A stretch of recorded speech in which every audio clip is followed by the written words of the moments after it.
여기가 제 아빠 계신 곳이에요. 뭐라고 했니? 다시 말해봐. 저희 아빠 이름 강민호예요. 거짓말이야. 민호의 유일한 아들은 시연이야. 아니야, DNA가 모든 걸 말해줄 거야. 이건 위조된 유언장입니다. 너 나를 배신했구나.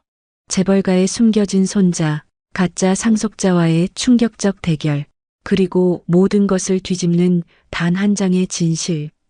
사람들이 감히 상상조차 못했던 비밀이 지금 드디어 드러납니다. 과연 누가 진짜 후계자이고 누가 모든 것을 잃게 될까요? 배신, 사랑, 눈물, 회개. 이 드라마 같은 이야기는 어디로 향할까요? 잠깐 1초만 투자해서 구독, 좋아요 버튼을 꾹 눌러주시면 영상 제작에 큰 힘이 됩니다. 지금 바로 시작하겠습니다. 새벽 5시 남대문 시장 골목이 막 눈을 뜰 즈음입니다.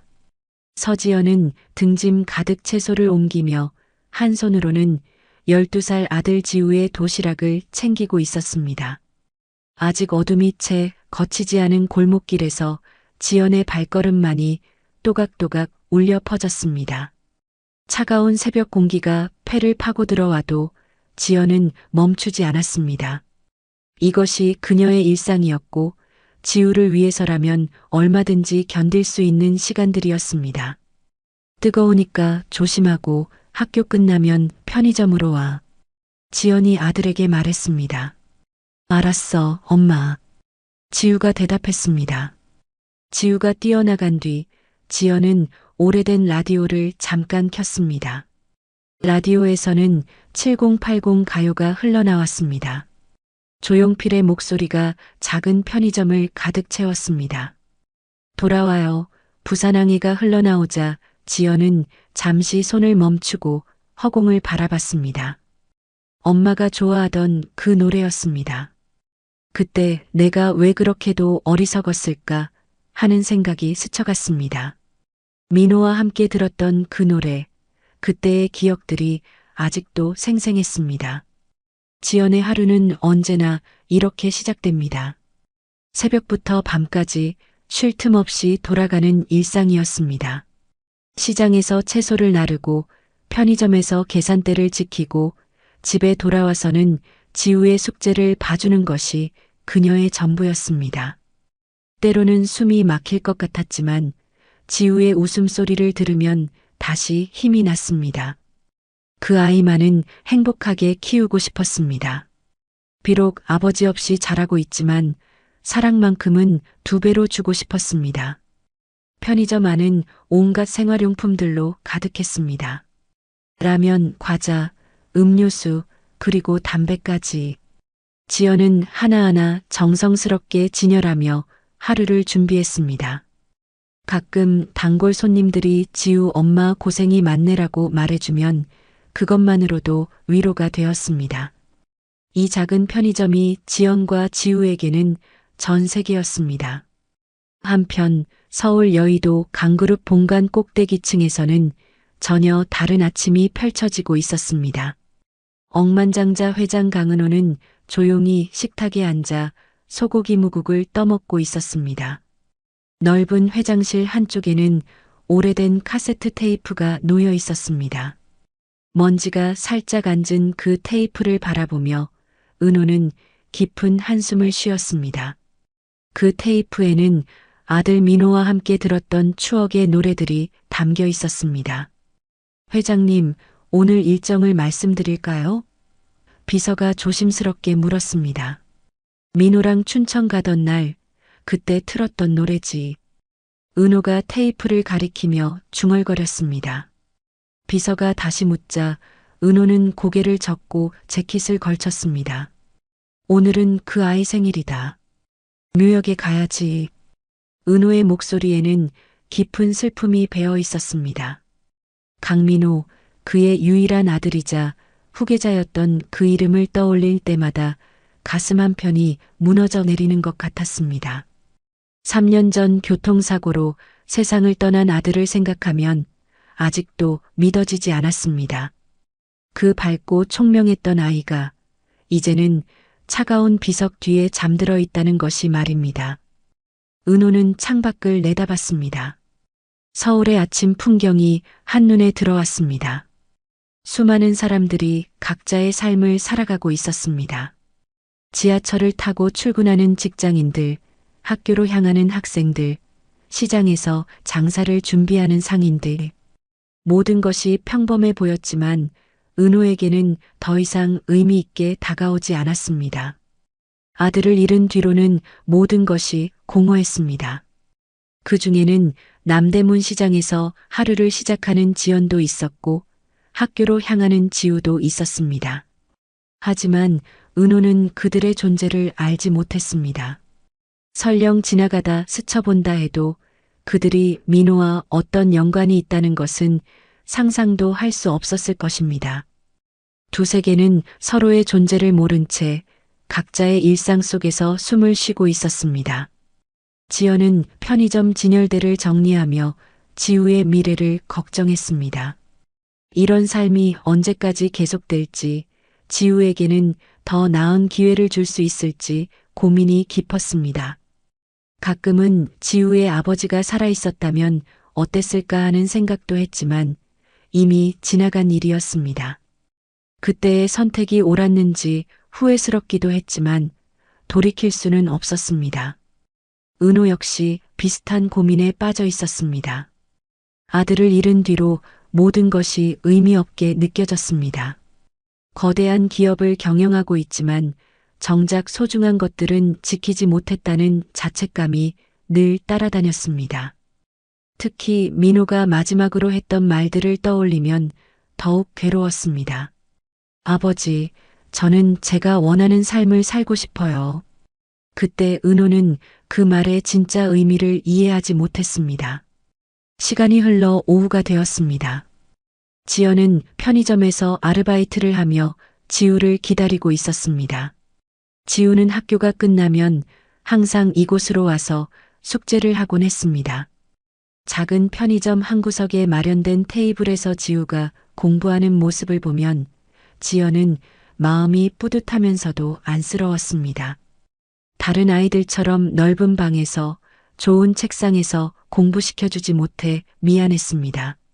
엄마, 오늘 수학시험 잘 봤어. 지우가 환하게 웃으며 말했습니다. 정말?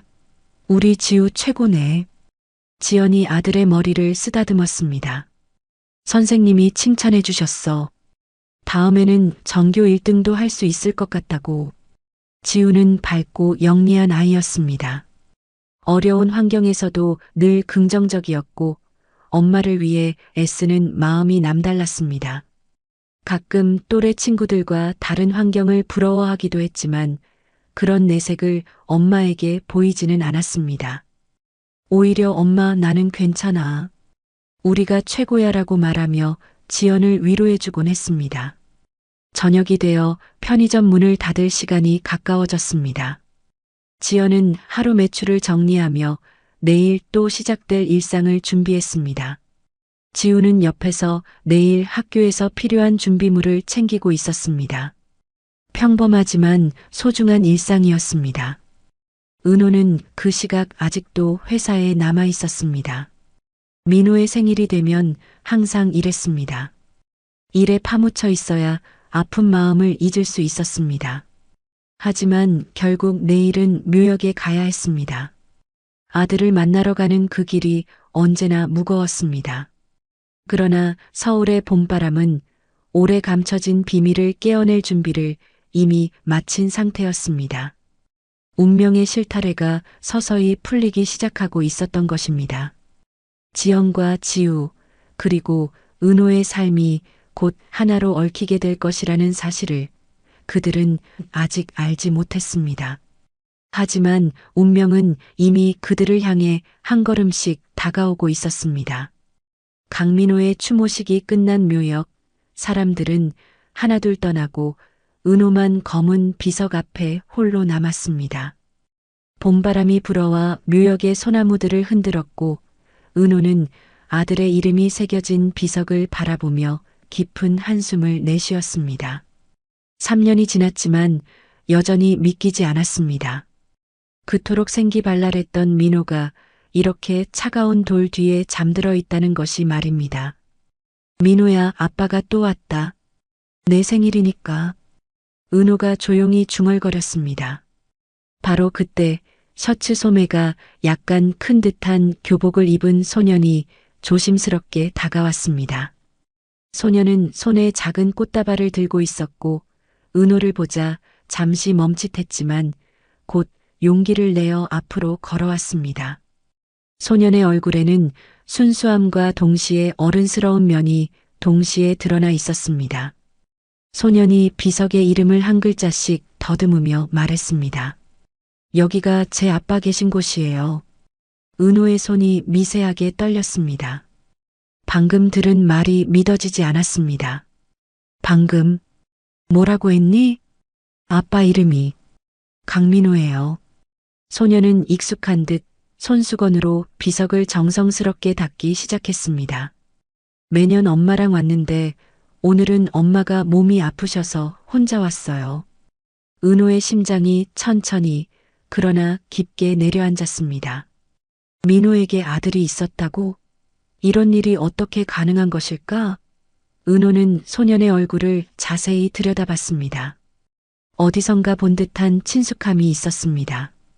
특히 그 눈가의 선과 입술의 모양이 어린 시절 민호와 닮아 있었습니다.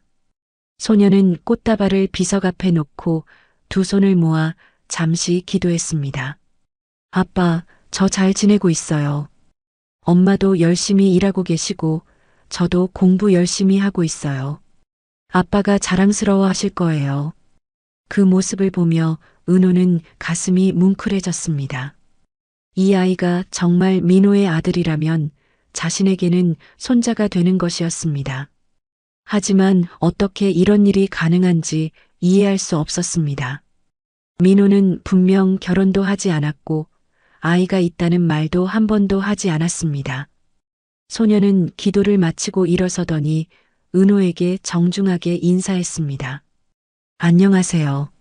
아저씨도 아빠를 아시는 분이신가 보네요. 그렇단다. 은호가 겨우 대답했습니다. 너는 아빠에 대해 얼마나 알고 있니? 많이는 모르겠어요.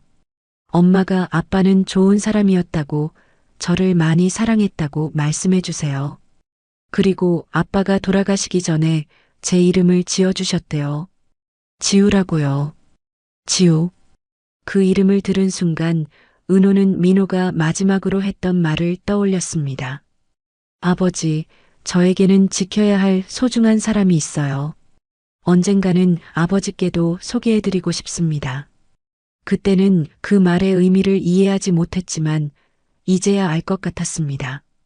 당황한 은호는 멀어지는 소년의 뒷모습을 보며 작게 외쳤습니다.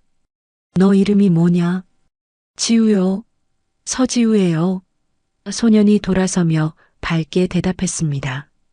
그 이름은 오래된 상자에서 꺼낸 편지처럼 오래되었지만 생생한 잉크로 은호의 가슴에 새겨졌습니다. 서지우. 민호의 아들일 수도 있는 이 아이의 성은 왜 강씨가 아닐까? 여러 의문들이 은호의 머리를 복잡하게 만들었습니다. 은호는 그 자리에 한참을 서 있었습니다. 민호의 비석을 바라보며 수많은 생각들이 머릿속을 스쳐갔습니다. 정말로 민호에게 아들이 있었던 것일까? 그렇다면 왜 자신에게 말하지 않았을까? 아니면 말하려고 했지만 그 전에 세상을 떠난 것일까? 민호야, 내가 나에게 숨기고 있던 것이 이것이었구나. 은호가 비석에게 말했습니다. 내 아들, 내 손자가 있었던 거구나. 그날 밤 은호는 잠을 이룰 수 없었습니다. 지우라는 소년의 얼굴이 계속 떠올랐습니다. 그 아이의 눈빛, 말투, 심지어 걸음걸이까지도 민호를 닮은 것 같았습니다. 하지만 확신할 수는 없었습니다. 단순히 우연의 일치일 수도 있었으니까요. 다음 날 은호는 비서에게 조용히 지시했습니다. 서지우라는 아이에 대해 알아보게. 조심스럽게 아무도 모르게 말이야. 알겠습니다, 회장님. 어떤 정보를 원하시는지요? 가족관계, 거주지, 학교, 그리고 어머니에 대한 정보도 필요하네. 은호는 창밖을 바라보며 생각에 잠겼습니다. 만약 정말로 지우가 민호의 아들이라면 자신은 할아버지로서 무엇을 해야 할까? 그동안 모르고 지낸 것에 대해 어떻게 사과해야 할까? 그리고 그 아이의 어머니는 어떤 사람일까? 한편 지우는 학교에서 돌아와 편의점에서 숙제를 하고 있었습니다. 지연은 아들이 혼자 묘역에 다녀온 것을 걱정하며 물었습니다. 지우야, 오늘 아빠 산소 잘 다녀왔어? 네, 엄마. 그런데 거기서 아빠를 아는 분을 만났어요. 지연의 손이 멈췄습니다. 아빠를 아는 분? 네, 나이 많은 아저씨였는데 되게 슬퍼 보였어요. 아빠 무덤 앞에서 혼자 계시더라고요. 지연은 불안한 마음이 들었습니다. 혹시 강가의 사람들이 알게 된 것은 아닐까? 그렇다면 지금까지 조용히 살아온 평온한 일상이 깨질 수도 있었습니다. 하지만 지우에게는 걱정스러운 기색을 보이지 않으려 노력했습니다. 그래, 아빠가 좋은 분이셔서 많은 사람들이 기억하고 계실 거야. 엄마, 아빠는 정말 어떤 분이셨어요?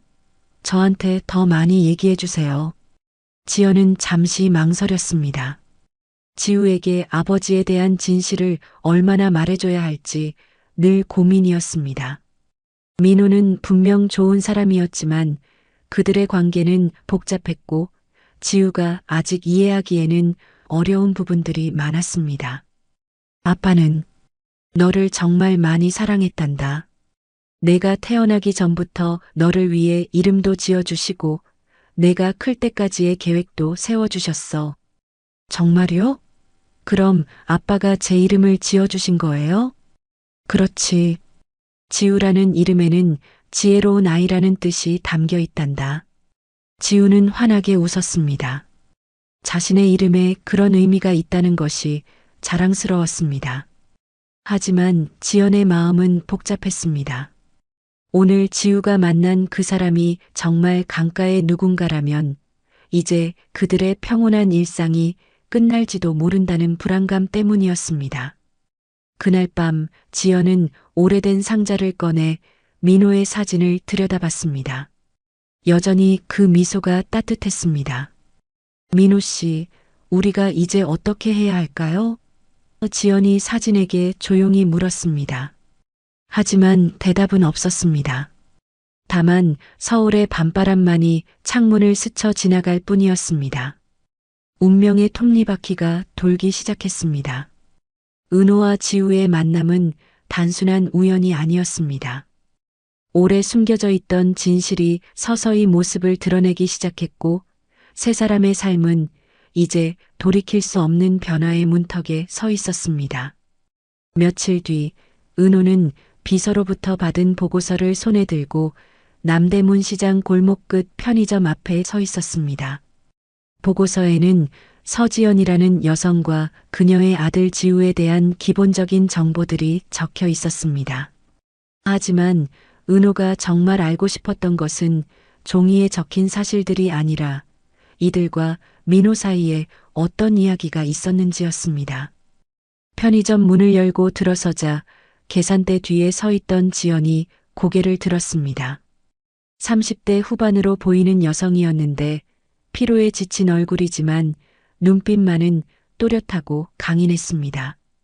은호는 한눈에 알 수 있었습니다. 이 여성이 바로 민호가 사랑했던 사람이라는 것을 말입니다. 어서 오세요. 무엇을 도와드릴까요? 지연이 정중하게 인사했습니다.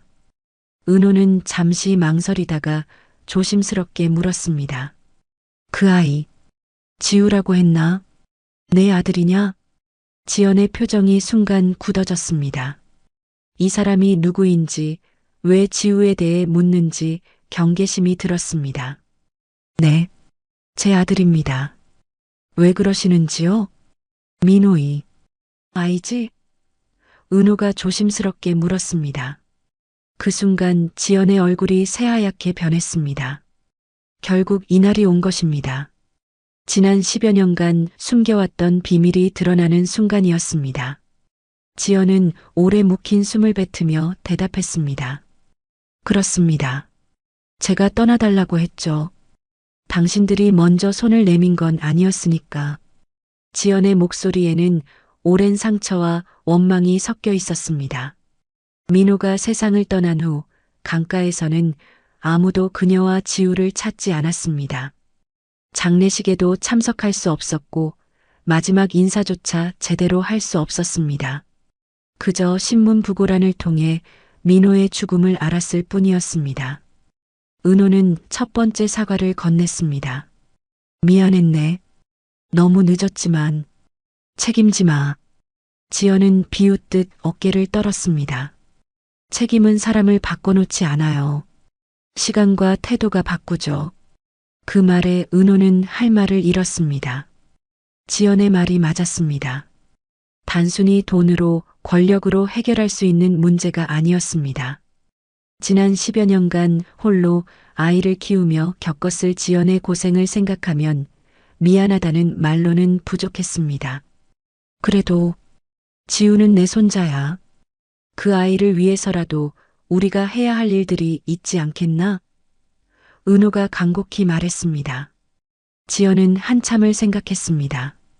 지우를 위해서는 더 나은 환경을 제공해 줄 수 있다는 것을 알고 있었습니다. 하지만 동시에 그들의 세계에 발을 들여놓는 것이 정말 지우에게 도움이 될지 확신할 수 없었습니다. 그럼에도 지우의 손을 잡은 지연은 결국 저택을 찾기로 결심했습니다. 며칠 후 강가의 저택 앞에 선 지연과 지우는 그 규모에 압도되었습니다. 대문이 열리자 오래된 소나무와 분수가 어른거렸고 잘 관리된 정원이 한눈에 들어왔습니다. 버틀러가 정중하게 인사했습니다. 환영합니다, 부인. 아니, 서씨. 그 호칭에서 지연은 자신이 이 집에서 어떤 위치에 있는지를 알 수 있었습니다. 가족도 아니고 그렇다고 완전한 타인도 아닌 애매한 존재였습니다. 지우는 조심스레 발을 들였습니다. 아빠가 살던 집이라고 들었지만 냄새가 달랐습니다. 샴푸 냄새도 바닥 세제 냄새도 집과는 완전히 달랐습니다. 모든 것이 새롭고 신기했지만 동시에 어색했습니다. 저택 안으로 들어서자 은호가 기다리고 있었습니다. 정장을 벗고 편안한 옷차림을 한 모습이 생각보다 친근해 보였습니다. 거실 한쪽에는 민호의 사진들이 놓여 있었고 지우는 그 사진들을 신기한 듯 바라봤습니다. 이분이 우리 아빠세요? 지우가 사진을 가리키며 물었습니다. 그렇단다. 내 아버지, 내 아들이야. 은호가 따뜻하게 대답했습니다. 지우는 아버지의 사진을 한참 바라봤습니다. 엄마가 보여준 사진보다 훨씬 많은 모습들이 있었습니다. 어린 시절 사진부터 어른이 된 후의 모습까지 지우가 알지 못했던 아버지의 삶이 그곳에 있었습니다. 그날 저녁 식사 자리에서 은호는 지우와 많은 이야기를 나눴습니다. 학교 생활, 좋아하는 과목, 장래 희망까지.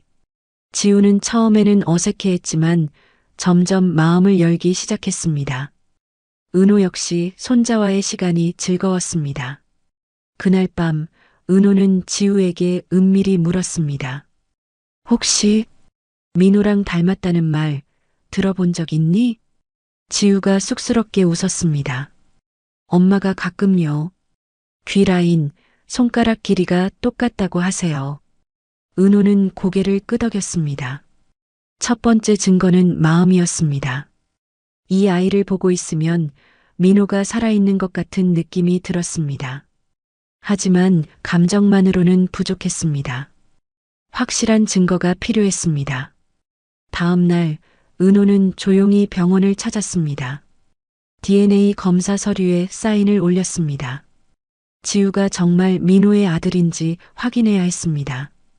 그래야만 앞으로 무엇을 해야 할지 결정할 수 있었습니다. 하지만 은호가 모르는 사이 또 다른 눈이 어둠 속에서 반짝이고 있었습니다. 민호의 법적 아내였던 윤서연이었습니다. 그녀는 은호의 움직임을 예의주시하고 있었고 지우와 지연의 존재를 알게 되었습니다. 서연의 입가에 굳은 미소가 걸렸습니다. 드디어 새로운 판이 열리는군. 서연에게는 아들 시연이 있었습니다. 민호와의 사이에서 태어난 아이는 아니었지만 법적으로는 민호의 아들이었고 강가의 유일한 후계자로 여겨지고 있었습니다. 하지만 만약 지우가 정말 민호의 친아들이라면 상황이 복잡해질 것이었습니다. 그날 밤 서연은 자신의 측근들에게 지시했습니다. 서지영과 서지우에 대해 모든 것을 조사하세요. 과거부터 현재까지 놓치는 것 없이요. 알겠습니다, 부인. 어떤 방향으로 조사하시겠습니까? 약점을 찾으세요. 누구에게나 숨기고 싶은 과거는 있을 테니까. 한편 지연은 저택에서 하룻밤을 보낸 후 복잡한 심정으로 집으로 돌아왔습니다. 지우는 할아버지를 만난 것이 즐거웠던 모양이었지만 지연은 불안했습니다. 이제 그들의 삶에 큰 변화가 올 것 같았기 때문입니다. 엄마, 할아버지 정말 좋은 분인 것 같아요.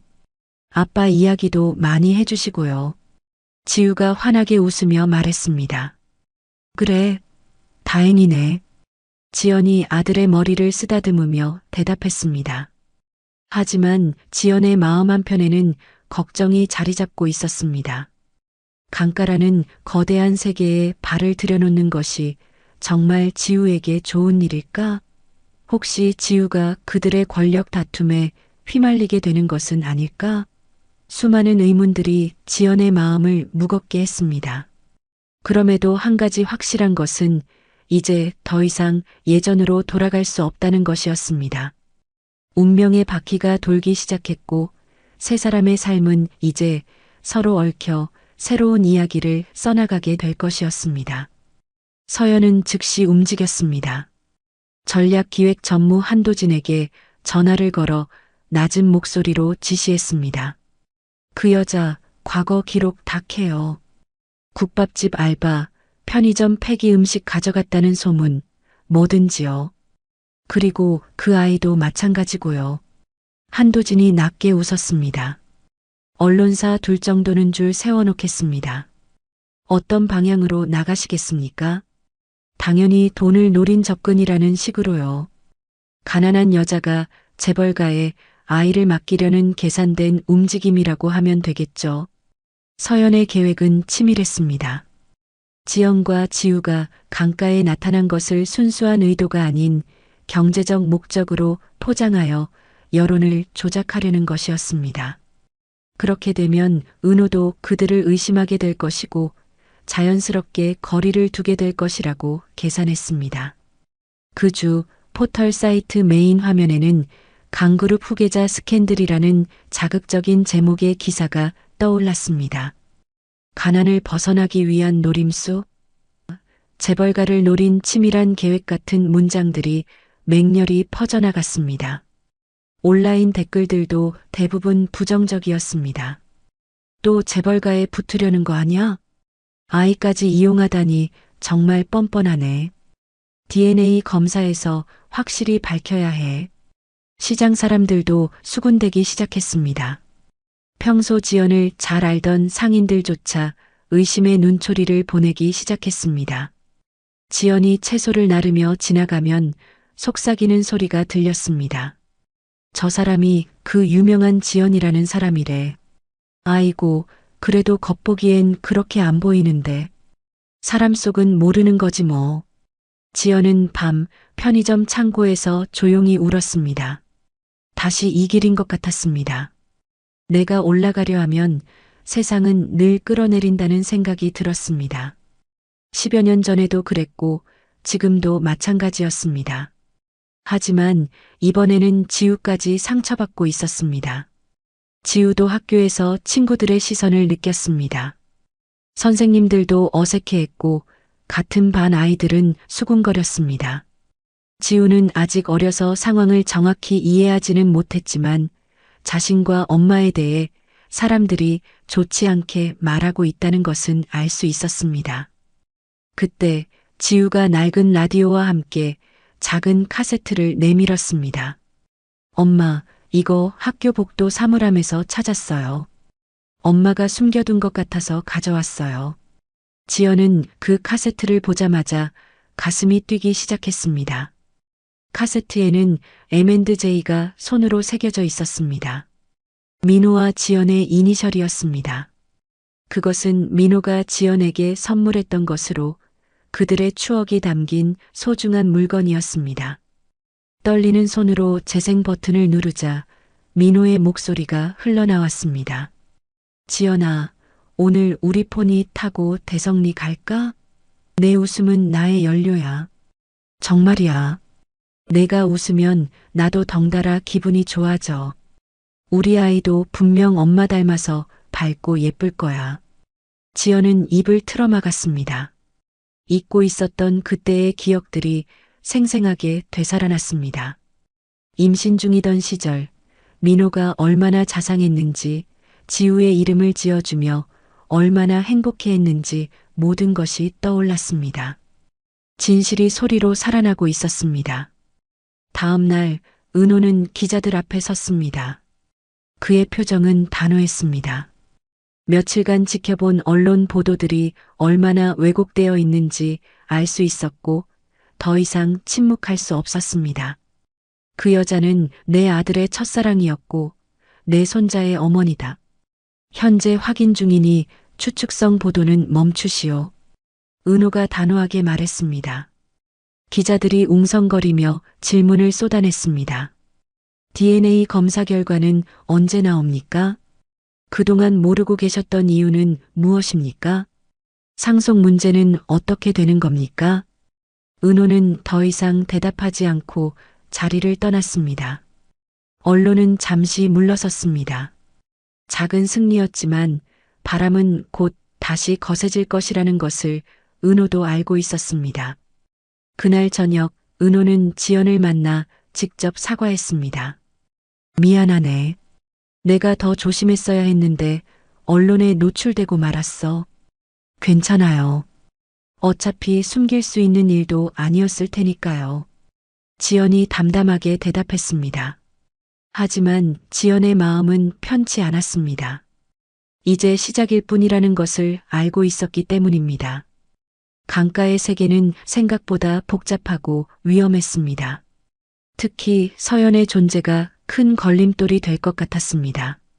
며칠 후 은호는 DNA 검사 결과를 받았습니다. 결과는 명확했습니다.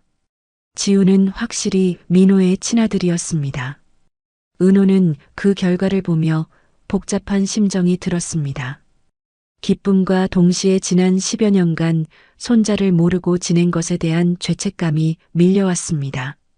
하지만 서연은 이 결과를 받아들일 수 없었습니다. 지우가 정말 민호의 아들이라면 자신의 아들 시연의 위치가 흔들릴 수 있었기 때문입니다. 그녀는 더욱 치밀한 계획을 세우기 시작했습니다. 한 전무, 이제 본격적으로 움직입시다. 저들이 우리 가문에 발붙일 수 없도록 해야 해요. 어떤 방법을 쓰시겠습니까? 일단 그 여자의 과거부터 파헤쳐 봅시다. 분명히 약점이 있을 거예요.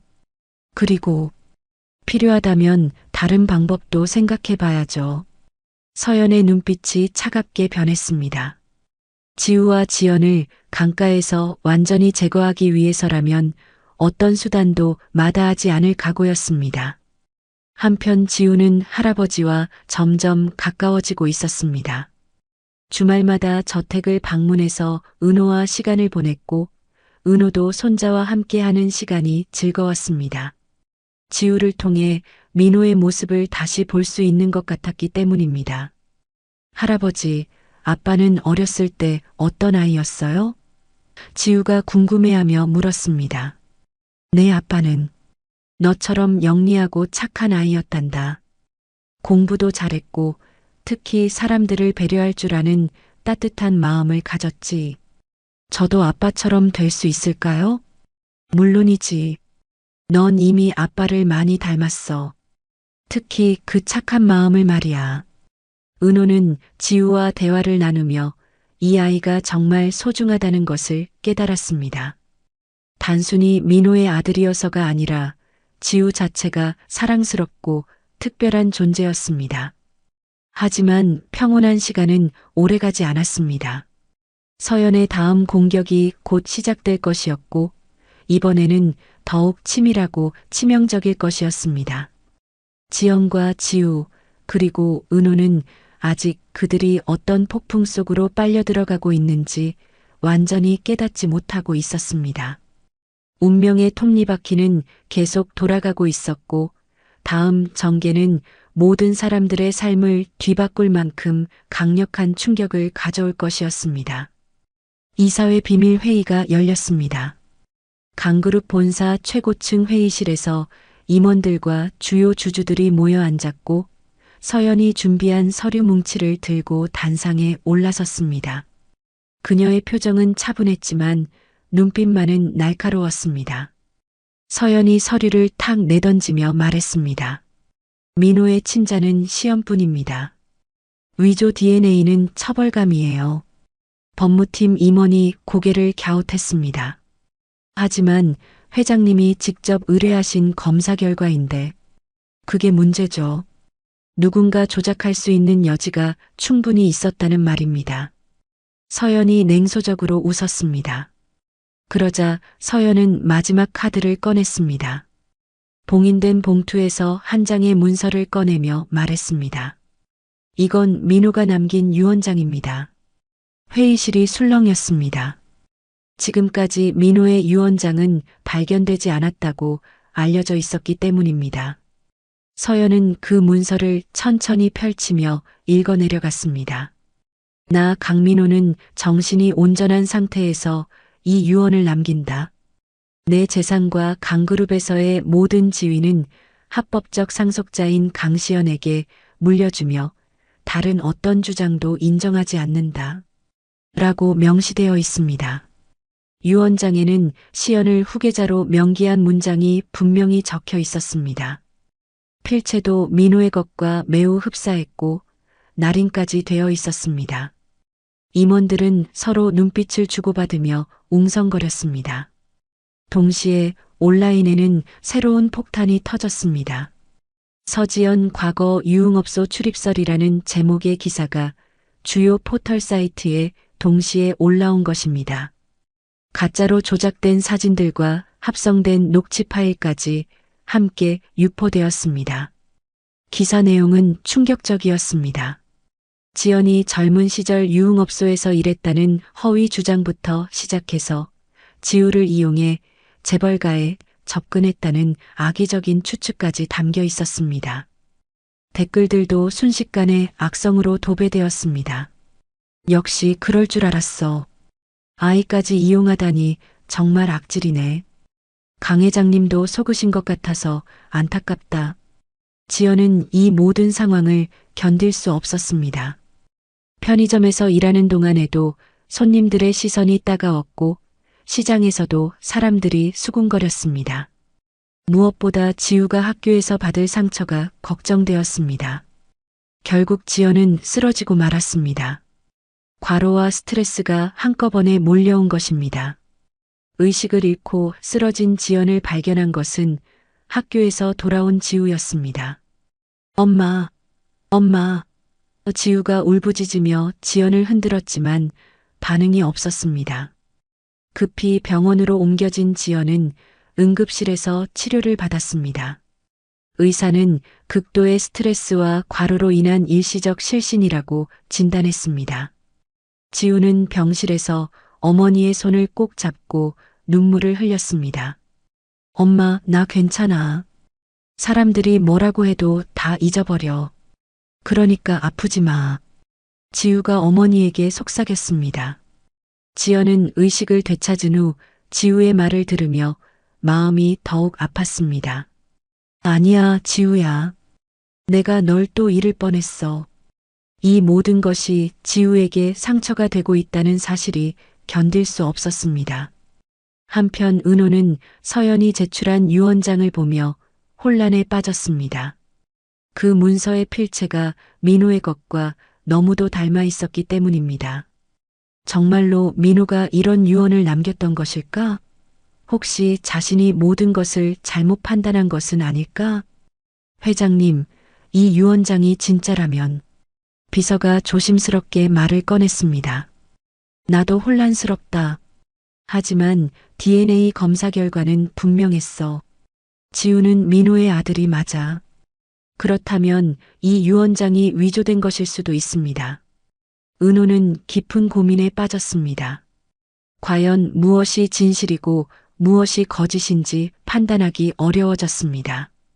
특히 지연이 병원에 실려갔다는 소식을 들은 후로는 더욱 마음이 무거웠습니다.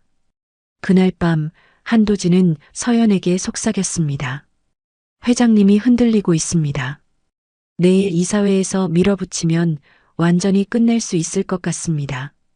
서연의 눈빛이 날카롭게 반짝였습니다. 우리는 이겼어. 그 여자는 이미 무너졌고 회장님도 의심하기 시작했어. 지우라는 아이는 어떻게 하시겠습니까? 아이는 적당한 선에서 정리하면 돼. 해외 유학이라도 보내면 자연스럽게 잊혀질 거야. 서연과 한도진은 자신들의 계획이 완벽하게 진행되고 있다고 생각했습니다. 지연은 병원에 쓰러져 있고 은호는 혼란에 빠져 있으며 여론도 그들에게 유리하게 돌아가고 있었습니다. 하지만 그들이 모르는 사실이 하나 있었습니다. 바로 그날 밤 강그룹 지하 주차장에서 누군가 은밀히 봉투 하나를 내려놓고 사라졌다는 것입니다. 봉투에는 단 하나의 문서가 들어 있었습니다. 정관수술 사실 확인 서각 민호라고 적힌 그 서류는 모든 것을 뒤바꿀 수 있는 결정적 증거였습니다. 민호가 지우가 태어난 직후 정관수술을 받았다는 사실을 증명하는 병원 기록이었습니다. 이는 시연이 민호의 친아들이 될 수 없다는 것을 의미했습니다. 그 봉투를 남긴 사람은 민호의 생전 주치의였던 김 원장이었습니다. 그는 오랫동안 양심의 가책을 느끼며 살아왔고 더 이상 침묵할 수 없다고 판단한 것입니다. 민호가 얼마나 지우를 사랑했는지 그리고 지연과의 관계가 얼마나 진실했는지를 알고 있었기 때문입니다. 이 검은 조각이 판을 완전히 뒤엎을 불씨가 되리라는 것을 아직 아무도 알지 못했습니다. 서연과 한도진의 완벽해 보였던 계획에 치명적인 균열이 생기기 시작한 것입니다. 다음 날 아침 청소부가 그 봉투를 발견했고 곧바로 은호의 비서에게 전달되었습니다. 비서는 봉투의 내용물을 확인한 후 급히 은호에게 보고했습니다. 회장님, 이것을 보셔야 할 것 같습니다. 은호가 서류를 펼쳐보는 순간 그의 눈빛이 변했습니다. 모든 퍼즐 조각이 맞춰지기 시작했습니다. 지우가 진짜 손자이고 서연의 유언장이 위조라는 사실이 명확해진 것입니다. 폭풍전야의 고요함이었습니다. 곧 모든 진실이 밝혀질 순간이 다가오고 있었고 그때가 되면 지금까지의 모든 거짓과 음모가 무너져 내릴 것이었습니다. 은호는 새벽 오래된 비디오 테이프를 꺼냈습니다. 먼지가 쌓인 상자 속에서 찾아낸 그 테이프에는 민호와 함께했던 소중한 순간들이 담겨 있었습니다. 아들과 춘천호수로 낚시를 가던 날 포니의 뒷좌석에서 깔깔대며 웃던 어린 민호의 모습이 화면에 나타났습니다. 아빠, 물고기 잡으면 우리가 다 먹을 수 있어? 어린 민호가 천진하게 묻는 소리가 들려왔습니다. 은호는 그 모습을 보며 눈시울이 뜨거워졌습니다. 내가 그 아이의 사랑을 꺾었구나. 내 체면과 고집 때문에 민호가 얼마나 힘들어했을까. 그리고 지우라는 손자가 있다는 것도 모르고 지냈구나. 후회와 자책감이 밀려왔습니다. 은호는 서둘러 병원으로 달려갔습니다. 지연이 입원해 있는 병실 앞에서 잠시 망설였지만 곧 문을 열고 들어갔습니다. 지연은 창밖을 바라보며 멍하니 앉아 있었고 지우는 엄마 옆에서 책을 읽고 있었습니다. 은호는 지연 앞에 무릎을 꿇었습니다. 평생 그 누구 앞에서도 무릎을 꿇어본 적이 없던 강그룹 회장이었지만 이 순간만큼은 한 사람의 할아버지였고 죄를 지은 어른이었습니다. 용서해달라는 말 하지 않겠네. 그런 자격이 나에게 있다고 생각하지 않으니까. 다만 이번만큼은 끝까지 같이 서 있겠네. 지연의 눈빛이 흔들렸습니다. 말로만이면 더 아파요. 지우가 상처받는 걸 보는 것도 제가 모든 걸 견뎌내는 것도 이제는 한계예요. 그래서 행동으로 하겠네. 말이 아니라 행동으로. 은호의 목소리에는 진심이 담겨 있었습니다. 지연은 그 진정성을 느낄 수 있었지만 여전히 마음을 완전히 열기는 어려웠습니다. 너무 많은 상처를 받았고 특히 지우가 고통받는 것을 보며 마음이 무너져 내렸기 때문입니다. 다음 날 은호와 지연은 함께 강민호가 생전에 다녔던 개인 병원을 찾아갔습니다. 그곳은 강남의 한 조용한 골목에 위치한 작은 산부인과였습니다. 이제는 은퇴한 김 원장이 그들을 맞이했습니다. 강 회장님, 오랜만입니다. 그리고 지연 씨도. 김 원장이 반가우면서도 조심스럽게 인사했습니다. 원장님, 민호에 대해 알려주실 수 있는 이야기가 있으신가요? 은호가 간곡하게 물었습니다. 김 원장은 잠시 망설이다가 기억을 더듬기 시작했습니다.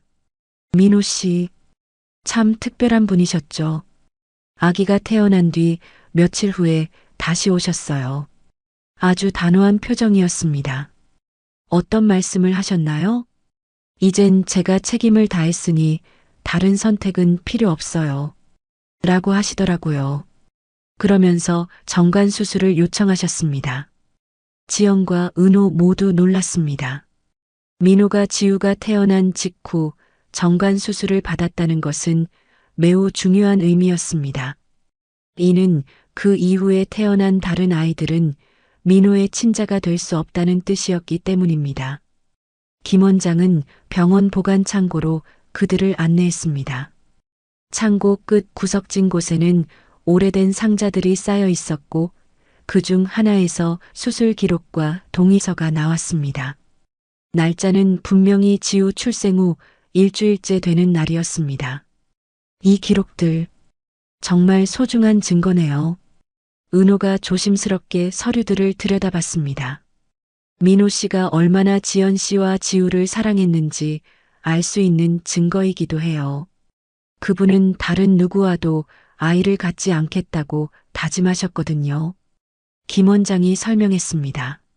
한편 지우는 학교 상담실에서 마음 챙김 호흡을 배우고 있었습니다. 상담 선생님이 가르쳐준 방법이었습니다. 들숨에는 괜찮아라고 생각하고 날숨에는 나는 나야라고 생각해 보렴. 지우는 눈을 감고 천천히 호흡했습니다. 나는 누군가의 증거가 아니라 누군가의 아들이고 나 자신이야. 어른들의 복잡한 문제들 때문에 상처받을 필요는 없어. 아빠도 엄마도 할아버지도 모두 나를 사랑하니까. 지우는 어리지만 현명했습니다. 상황의 심각성을 모두 이해하지는 못하더라도 자신을 둘러싼 어른들의 마음은 느낄 수 있었습니다. 그리고 그들을 위해서라도 자신이 씩씩해야 한다고 생각했습니다. 그날 저녁 세 사람은 작은 국밥집에 앉아 소박한 저녁을 함께 했습니다.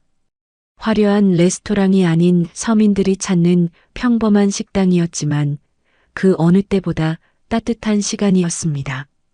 은호가 조심스레 소주잔을 들었습니다. 이건 사과가 아니라 다짐이네. 너와 아이를 지키겠다는. 지연이 처음으로 미소를 지었습니다. 그럼 저도 다짐할게요. 더 이상 숨지 않고 같이 가요. 할아버지, 저도 다짐할 거예요. 지우가 작은 손을 내밀었습니다. 우리가 가족이라는 걸 부끄러워하지 않을 거예요. 세 사람의 손이 포개졌습니다. 서로 다른 상처를 가지고 있었지만 이제는 그 상처들을 함께 치유해 나가기로 한 것입니다. 민호가 남긴 사랑의 유산이 그들을 하나로 묶어주고 있었습니다. 국밥집 라디오에서는 오래된 가요가 흘러나왔습니다. 민호가 좋아했던 노래였습니다. 지연은 그 멜로디를 들으며 민호를 떠올렸습니다. 민호야, 우리가 이제 정말 가족이 되었어. 내가 바랐던 대로. 은호도 같은 생각을 하고 있었습니다. 민호가 지키고 싶어 했던 소중한 사람들을 이제야 제대로 만나게 된 것입니다. 비록 늦었지만 이제부터라도 할아버지와 아버지의 역할을 제대로 해보겠다고 다짐했습니다. 하지만 아직 해결해야 할 문제들이 남아 있었습니다. 서연과 한도진의 음모, 그리고 위조된 유언장의 진실을 밝혀야 했습니다. 진정한 평화를 찾기까지는 아직 한 번의 큰 시련이 더 기다리고 있었습니다. 그날 밤 은호는 민호의 사진 앞에서 조용히 말했습니다. 민호야, 아빠가 이제야 내 마음을 이해하겠다. 사랑하는 사람을 지킨다는 것이 얼마나 소중한지 말이야. 이제 아빠가 내가 못다한 일들을 대신 해줄게. 새로운 시작이었습니다. 진실과 사랑이 거짓과 욕망을 이겨낼 준비가 완료된 것입니다. 드디어 운명의 이사회 날이 왔습니다. 강그룹 본사 최고층 회의실에는 주요 임원들과 주주들이 모여 있었고 언론사 카메라들도 설치되어 있었습니다. 이번 회의는 단순한 내부 회의가 아니라 대중에게 공개되는 자리였습니다. 은호가 직접 요청한 것이었습니다. 서연은 자신만만한 표정으로 앉아 있었습니다. 지난 며칠간 준비한 자료들이 완벽했고 여론도 자신들에게 유리했습니다. 한도진 역시 옆에서 미소를 감추지 못하고 있었습니다. 오늘 이 자리에서 모든 것이 정리될 것입니다. 서연이 한도진에게 속삭였습니다. 회의가 시작되자 은호가 단상에 올라섰습니다. 그의 표정은 평소와 달리 매우 단호했습니다. 준비해온 자료들을 정리하며 천천히 입을 열었습니다. 오늘 이 자리에서 그동안 숨겨져 있던 모든 진실을 공개하겠습니다. 사전에 법적 절차를 마친 자료들을 순서대로 발표하겠습니다. 첫 번째 자료가 대형 스크린에 나타났습니다. 필체 분석 결과였습니다. 첫째, 윤서연 씨가 제출한 유언장은 위조입니다. 민호의 실제 필체 샘플과 스트로크 분석 결과가 명확히 다르며 더욱 중요한 것은 사용된 종이가 민호가 세상을 떠난 이후에 제조된 로트라는 사실입니다. 회의실이 웅성거렸습니다. 법무팀에서 준비한 상세한 분석 자료들이 화면에 차례로 나타났습니다. 종이의 제조 일자, 잉크의 성분 분석, 필압과 필체의 미세한 차이점들이 명확하게 드러났습니다. 서연의 얼굴이 창백해지기 시작했습니다. 그런 기술적인 분석이 완전할 수는 없잖아요. 은호가 두 번째 자료를 공개했습니다. 둘째, 민호는 지우가 태어난 직후 정관 수술을 받았습니다. 이는 김 원장의 병원 수기장부, 수술 동의서, 그리고 당시 수술비 입금 내역으로 모두 확인됩니다. 병원 기록들이 화면에 나타났습니다. 민호의 서명이 들어간 수술 동의서, 수술 날짜가 기록된 장부, 그리고 은행 이체 내역까지 모든 증거가 완벽했습니다. 회의실이 완전히 얼어붙었습니다. 이것이 의미하는 바를 모두가 이해했기 때문입니다. 민호가 지우 출생 후 정관 수술을 받았다면 그 이후에 태어난 다른 아이들은 민호의 친자가 될 수 없었습니다. 서연이 벌떡 일어섰습니다. 그게 뭐 어쨌다는 거죠? 시연이는 분명히 민호의 아들이에요. 은호가 차분하게 마지막 폭탄을 터뜨렸습니다. 셋째, 강시연 군의 DNA는 민호와 부자관계가 아닙니다. 그리고 시연 군의 실제 생부는 전략기획 전무 한도진입니다. 회의실이 완전한 정적에 빠졌습니다. 한도진의 얼굴이 새하얗게 질렸고 손이 미세하게 떨리기 시작했습니다. 증거가 어딨다는 겁니까? 한도진이 다급하게 외쳤습니다. 대형 스크린에 결정적 증거들이 차례로 나타났습니다. 호텔 로비 CCTV 화면에는 서연과 한도진이 은밀하게 만나는 모습이 찍혀 있었습니다. 메시지 캡처 화면에는 그들 사이의 은밀한 대화 내용들이 고스란히 드러나 있었습니다. 윤서연에게 언론 관리비 명목으로 수십 차례 송금한 내역, 유 원장 위조 대가로 현금을 전달하는 장면을 찍은 보안 카메라 영상 등이 연달아 공개되었습니다. 서연은 비틀거리며 중얼거렸습니다. 나는 내 아이에게 좋은 세상을 주고 싶었을 뿐인데. 지연이 조용히 일어나서 말했습니다. 좋은 세상은 거짓 위에 서지 않아요. 진실과 사랑 위에 세워지는 거예요. 그 말에 서연은 더 이상 할 말을 잃었습니다. 자신의 모든 계획이 무너져 내리는 것을 지켜볼 수밖에 없었습니다. 그날 한도진은 횡령 및 사문서 위조 교사 혐의로 현장에서 체포되었습니다. 서연도 공모 혐의로 법적 책임을 지게 되었습니다. 언론들은 이 충격적인 반전을 생중계했고 여론도 완전히 바뀌었습니다. 회의가 끝난 후 은호는 기자들 앞에서 깊게 고개를 숙였습니다. 모든 책임은 결국 가족의 어른으로서 제 몫입니다. 저는 회장직에서 물러나 그룹을 전문 경영인 체제로 전환합니다. 그리고 제 손자 지우에게 사과합니다. 지우가 눈을 동그랗게 뜨고 속삭였습니다. 할아버지, 저는 괜찮아요. 은호가 지우를 바라보며 미소를 지었습니다. 아니다, 아이야. 이제야 모든 것이 괜찮아질 거다. 기자들이 질문을 쏟아냈습니다. 강시영 군은 어떻게 되는 겁니까? 시연이도 결국 피해자입니다. 어른들의 잘못된 욕심 때문에 상처받은 아이죠. 그 아이도 보호받아야 할 우리 가족입니다. 은호의 이런 대답은 많은 사람들에게 감동을 주었습니다. 복수나 처벌이 아닌 치유와 용서를 선택한 것이었습니다. 앞으로 강그룹의 경영권은 어떻게 됩니까? 당분간은 전문 경영인이 맡을 것입니다. 지우는 아직 어리고 무엇보다 그 아이가 원하는 삶을 살 수 있도록 도와주고 싶습니다. 기업 승계보다 더 중요한 것은 그 아이의 행복입니다. 이날의 기자회견은 많은 사람들에게 큰 울림을 주었습니다. 권력과 돈보다 가족의 사랑과 진실을 선택한 은호의 모습이 감동적으로 받아들여졌습니다. 회견이 끝난 후 은호와 지연, 지우는 조용한 곳으로 자리를 옮겼습니다.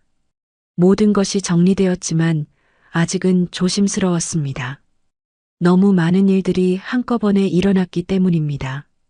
이제 정말 끝난 건가요? 지연이 조심스럽게 물었습니다. 법적인 문제들은 시간이 걸리겠지만 우리 가족의 문제는 해결되었어. 은호가 안심시켰습니다. 지우가 두 어른을 바라보며 말했습니다. 이제 우리가 진짜 가족이 된 거죠? 그렇단다. 이제부터는 숨지도 않고 부끄러워하지도 않을 거야. 지연이 아들을 끌어안았습니다. 진실이 승리한 날이었습니다. 거짓과 욕망으로 얼룩진 음모들이 모두 무너지고 사랑과 용서가 그 자리를 차지했습니다. 이제 남은 것은 새로운 시작뿐이었습니다. 여름이 왔습니다. 한강 유람선 갑판 위에서 지우는 시원한 바람을 맞으며 목소리를 높였습니다. 엄마, 저기 불꽃 터진다. 지연이 따뜻하게 웃으며 말했습니다. 그럼 소원 빌어봐. 지우는 잠시 생각하더니 두 손을 모으고 눈을 감았습니다. 내가 나답게 살 수 있게 해주세요. 그리고 우리 세 가족이 계속 건강하고 행복하게 해주세요. 은호는 조용히 오래된 카세트를 들고 나왔습니다. 민호와 지연이 함께 녹음했던 그 소중한 추억이 담긴 테이프였습니다. 버튼을 누르자 낡은 테이프가 돌아가며 민호의 목소리가 흘러나왔습니다. 지연아, 내 웃음은 나의 연료야. 정말이야. 우리 아이가 태어나면 엄마 닮아서 밝고 예쁠 거야. 그리고 나는 그 아이에게 최고의 아빠가 되어줄 거야. 지연이 눈시울을 훔치며 하늘을 바라봤습니다. 민호 씨, 이제 괜찮아요. 당신 아들 씩씩하게 잘 크고 있어요. 그리고 당신 아버지도 이제는 우리 편이에요. 여러 달이 흐른 후 강그룹은 은호의 약속대로 전문 경영인 체제로 전환되었습니다. 새로 부임한 김 대표는 깨끗하고 투명한 경영으로 회사를 이끌어갔고 은호는 이사회 명예회장으로 물러나 조용한 삶을 살기 시작했습니다. 은호는 재단을 새로 만들어 시장 상인 자녀들을 위한 장학사업을 시작했습니다. 민호 장학재단이라는 이름으로 설립된 이 재단은 경제적으로 어려운 환경의 아이들이 공부를 계속할 수 있도록 도왔습니다. 지연은 그 장학재단의 실무를 맡아 바쁜 나날을 보내고 있었습니다. 과거 편의점에서 일하던 모습과는 완전히 달라진 모습이었습니다. 정장을 입고 서류를 검토하며 아이들의 장학금 지급을 관리하는 일이 그녀에게는 매우 보람 있었습니다. 오늘도 10명의 아이들이 새로 장학생으로 선발되었어요. 지연이 은호에게 보고했습니다. 그래, 민호가 좋아할 거야. 자기 이름으로 많은 아이들이 꿈을 키울 수 있게 되었으니까. 은호가 흐뭇하게 대답했습니다. 퇴근길 세 사람은 옛날 경양식집에서 돈가스를 함께 먹었습니다. 화려한 레스토랑이 아닌 서민적인 식당이었지만 그 어느 곳보다 편안하고 따뜻한 시간이었습니다. 은호가 포크를 멈추고 지우를 바라보며 말했습니다. 지우야, 넌 회사를 물려받을 필요는 없다. 내가 진정으로 사랑하는 일을 해라. 다만 언젠가 내가 원한다면 할아버지가 배운 모든 것을 가르쳐 주마. 지우가 환하게 웃으며 대답했습니다. 그럼 먼저 할머니가 좋아하던 7080 노래부터 가르쳐 주세요. 할머니? 은호가 의아해했습니다. 아, 제가 만난 적은 없지만요. 엄마가 자주 이야기해 주신 할머니요. 조용필 노래를 좋아하셨다고 하더라고요. 은호는 잠시 먹먹해졌습니다. 지우가 말하는 할머니는 지연의 어머니였습니다. 그분도 고생 많으셨을 텐데 손자를 보지 못하고 돌아가신 것이 안타까웠습니다. 그래, 할머니가 좋아하셨던 노래들을 많이 가르쳐 줄게. 식사를 마친 후 세 사람은 한강 둔치를 천천히 걸었습니다. 석양이 강물에 비치며 황금빛으로 물들었고 저 멀리서는 시민들이 운동을 하거나 산책을 즐기고 있었습니다. 참, 시연이는 어떻게 지내고 있나요? 지우가 문득 물었습니다.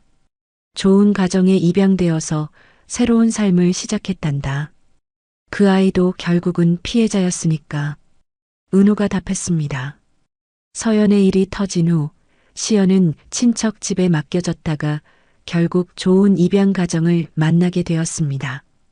새 부모님들은 시연의 과거를 모두 이해하고 받아들여 주었고 시연도 점차 새로운 환경에 적응해 가고 있었습니다. 언젠가 만날 수 있을까요? 지우가 순수하게 물었습니다. 그럴 수도 있지. 시간이 지나면 모든 상처가 아물 거야. 지연이 부드럽게 대답했습니다. 밤이 되어 세 사람은 둔치에 앉아 함께 노래를 흥얼거렸습니다. 은호가 기타를 가져와서 반주를 해주었고 지연과 지우는 그에 맞춰 노래를 불렀습니다. 조용필의 돌아와요, 부산항해부터 시작해서 이문세의 광화문 연가까지 추억의 노래들이 한강 위로 흘러갔습니다. 아빠도 이런 노래들을 좋아하셨을까요? 지우가 물었습니다. 그럼 내 아빠는 음악을 참 좋아했어. 특히 기타를 잘 쳤지. 은호가 추억에 잠겨 말했습니다. 그럼 저도 기타를 배우고 싶어요. 좋은 생각이야. 할아버지가 가르쳐 줄게. 분노와 슬픔, 기쁨과 사랑이 모두 지나간 자리에는 따뜻한 치유가 남았습니다. 전통적인 희로애락의 시간들이 흘러가면서 서로의 상처를 알아보고 감싸는 현대적 감정 치유의 과정이 완성되었던 것입니다. 계절이 바뀌어 가을이 왔습니다. 지우는 새 학교에 잘 적응했고 성적도 우수했습니다. 무엇보다 밝고 건강하게 자라고 있었습니다. 가끔 아버지가 그리울 때면 할아버지와 함께 묘역을 찾아 꽃을 바치고 이야기를 나누곤 했습니다. 지연은 재단일의 보람을 느끼며 새로운 인생을 살고 있었습니다. 과거의 상처들이 완전히 사라진 것은 아니지만 이제는 그 아픔들이 다른 사람들을 돕는 힘이 되고 있었습니다. 은호는 손자와 보내는 시간이 무엇보다 소중했습니다. 민호를 잃었을 때의 절망감은 지우를 만나면서 희망으로 바뀌었습니다. 비록 아들은 다시 돌아올 수 없지만 아들의 사랑이 만들어낸 소중한 생명이 곁에 있다는 것만으로도 충분했습니다. 겨울이 다가오는 어느 저녁, 세 사람은 작은 집 거실에서 함께 텔레비전을 보고 있었습니다. 뉴스에서는 강그룹의 새로운 사회 공헌 활동들이 소개되고 있었습니다. 민호 장학재단이 설립된 지 1년이 지나면서 지금까지 300여 명의 학생들이 장학금 혜택을 받았습니다. 이 재단은 단순한 금전 지원을 넘어서 멘토링 프로그램과 진로 상담까지 제공하고 있어 큰 호응을 얻고 있습니다. 지우가 자랑스럽게 말했습니다. 우리 아빠 이름으로 많은 친구들이 도움을 받고 있어요. 그래, 내 아빠가 하고 싶어 했던 일들이야. 은호가 흐뭇하게 대답했습니다. 그날 밤 지우는 일기장에 이렇게 썼습니다. 오늘도 좋은 하루였다. 할아버지가 기타를 가르쳐 주셨고 엄마는 맛있는 저녁을 해주셨다. 아빠는 볼 수 없지만 아빠의 사랑이 우리를 이어주고 있다는 걸 느낀다. 나는 정말 행복하다. 그리고 서울의 밤바람이 세 사람의 머리칼을 어루만지며 조용히 속삭였습니다. 이제 정말로 집이다. 작은 집의 창문으로 새어나오는 따뜻한 불빛이 어둠을 밝히고 있었습니다. 그 안에서는 세 사람이 서로를 의지하며 새로운 하루를 준비하고 있었습니다. 과거의 아픔은 이제 성장의 자양분이 되었고 미래에 대한 두려움은 희망으로 바뀌어 있었습니다. 사랑은 이렇게 이어집니다. 한 사람에서 다른 사람으로, 한 세대에서 다음 세대로. 민호의 사랑이 지우를 통해 계속 이어져 나가고 있었고 그 사랑은 이제 더 많은 사람들에게 전해지고 있었습니다. 그리고 이 모든 이야기는 끝이 아니라 새로운 시작이었습니다. 지우가 자라서 어른이 되고 언젠가는 자신만의 가족을 이룰 때까지 이 사랑의 이야기는 계속해서 이어질 것입니다.